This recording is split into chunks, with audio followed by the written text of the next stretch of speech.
এই ক্লাসে আমরা তোমাদের মাধ্যমিক ইতিহাসের 5 নম্বর অধ্যায় বিকল্প চিন্তা ও উদ্যোগ বিশ্লেষণ ও পর্যালোচনা এই বিষয় থেকে কিছু গুরুত্বপূর্ণ 1 নম্বরের প্রশ্ন উত্তর নিয়ে আলোচনা করব। আগের ক্লাসে আমরা তোমাদের এই অধ্যায় থেকে প্রত্যেকটা বিষয়কে ভালোভাবে বুঝিয়ে দিয়েছিলাম।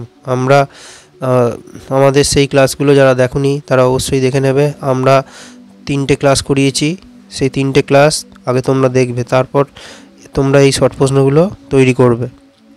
যাদের ইতিহাস ভালো তৈরি হয়নি, যারা ইতিহাসে ভয় পাও, তারা এই আমাদের প্রশ্ন উত্তরগুলো খুব ভালোভাবে তৈরি করবে। এখানে আমরা খুব গুরুত্বপূর্ণ প্রশ্ন উত্তরগুলো তোমাদেরকে করাচ্ছি, যেগুলো তোমাদের মাধ্যমিক স্কুলের পরীক্ষা এবং টেস্ট পরীক্ষার জন্য খুব গুরুত্বপূর্ণ। এই উত্তরগুলো তৈরি করলে তোমরা পরীক্ষায় অনেক প্রশ্ন কমন পাবে এবং অনেক প্রশ্নের উত্তর দিয়ে ভালো নম্বর তুলতে পারবে। তাহলে আজ আমাদের আলোচনার প্রথম প্রশ্ন, হাফটন ব্লক প্রিন্টিং পদ্ধতি কে প্রবর্তন করেন? উত্তর উপেন্দ্র কিশোর রায়চৌধুরী। পরের প্রশ্ন, বিশ্বভারতী কে প্রতিষ্ঠা করেন? উত্তর রবীন্দ্রনাথ ঠাকুর। পরের প্রশ্ন, বাংলা ভাষায় প্রথম ছাপা বই কোনটা? উত্তর a grammar of Bengal language.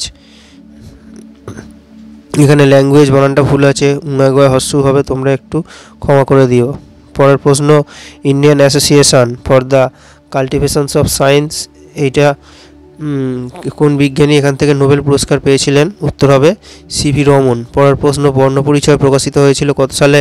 উত্তর হবে 1855 সালে। পরের প্রশ্ন, বেঙ্গল টেকনিক্যাল ইনস্টিটিউট এটা কত সালে প্রতিষ্ঠিত হয়েছিল? উত্তর হবে 1906 সালে। পরের প্রশ্ন, ইউরা অ্যান্ড সন্সের ভূমিকা নিয়েছিলেন বাংলায় কিসে? উত্তর বাংলার মুদ্রণ শিল্পের প্রসারে। পরের প্রশ্ন, বসু বিজ্ঞান মন্দির কে প্রতিষ্ঠা করেছিলেন?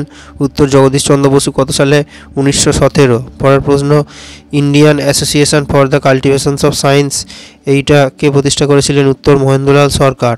পরের প্রশ্ন, কলকাতা বিজ্ঞান কলেজ 1914 কে প্রতিষ্ঠা করেছিলেন? উত্তর স্যার আশুতোষ মুখোপাধ্যায়। এটা 1914 সালে তৈরি হয়েছিল। পরের প্রশ্ন, Indian Association for the Cultivations of সায়েন্সকে কত সালে প্রতিষ্ঠিত হয়েছিল?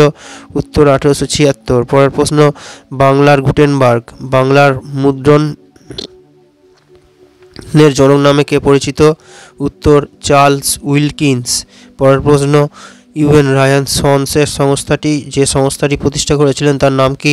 উত্তর কে প্রতিষ্ঠা করেছিলেন? উত্তর উপেন্দ্র কিশোর রায়চৌধুরী। পরের প্রশ্ন, ছাপাখানার মুদ্রণের জন্য সর্বপ্রথম বাংলা অক্ষর কে তৈরি করেছিলেন?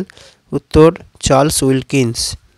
আমাদের ক্লাস কেমন লাগছে সেটা তোমরা কমেন্ট করে অবশ্যই জানাবে। এই ক্লাসগুলো তোমরা বন্ধুদের মধ্যে শেয়ার করবে, আর আমাদের ক্লাস ভালো লাগলে তোমরা অবশ্যই লাইক করবে।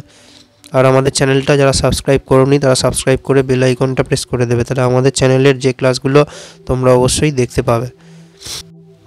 পরের প্রশ্ন, মার্জিত বাংলা হরফের প্রথম কারিগর কে ছিলেন? উত্তর পঞ্চানন কর্মকার। পরের প্রশ্ন, বাংলার প্রথম ছাপাখানা কোথায় প্রতিষ্ঠিত হয়েছিল? উত্তর 1778 সালে, এটা হয়েছিল চুঁচুড়াতে। পরের প্রশ্ন, লাইনোটাইপ প্রবর্তন কে করেছিলেন? উত্তর সুরেশচন্দ্র মজুমদার।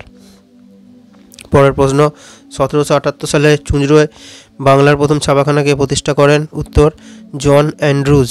পরের প্রশ্ন, a grammar of Bengali language গ্রন্থটি কে রচনা করেছিলেন? উত্তর ন্যাথানিয়েল ব্র্যাসি হ্যালহেড। পরের প্রশ্ন, আধুনিক ভারতের বিজ্ঞান বিষয়ক প্রথম গবেষণাগারটি কে তৈরি করেছিলেন? উত্তর মহেন্দ্রলাল সরকার। পরের প্রশ্ন, ভারতের প্রথম ছাপাখানা কারা তৈরি করেছিল 1556 সালে? উত্তর হবে পর্তুগিজরা। পরের প্রশ্ন, a grammar of Bengali language গ্রন্থটি প্রথম মুদ্রিত হয়েছিল কোথা থেকে?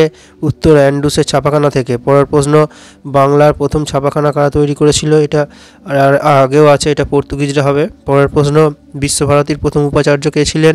উত্তর রথীন্দ্রনাথ ঠাকুর।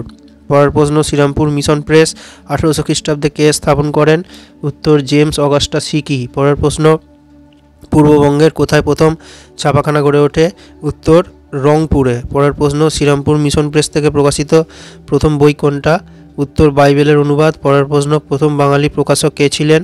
উত্তর গঙ্গাকিশোর ভট্টাচার্য। পরের ক্লাসে আমরা তোমাদের এই অধ্যায় থেকে আরও কিছু গুরুত্বপূর্ণ 1 নম্বরের প্রশ্ন উত্তর নিয়ে আলোচনা করব।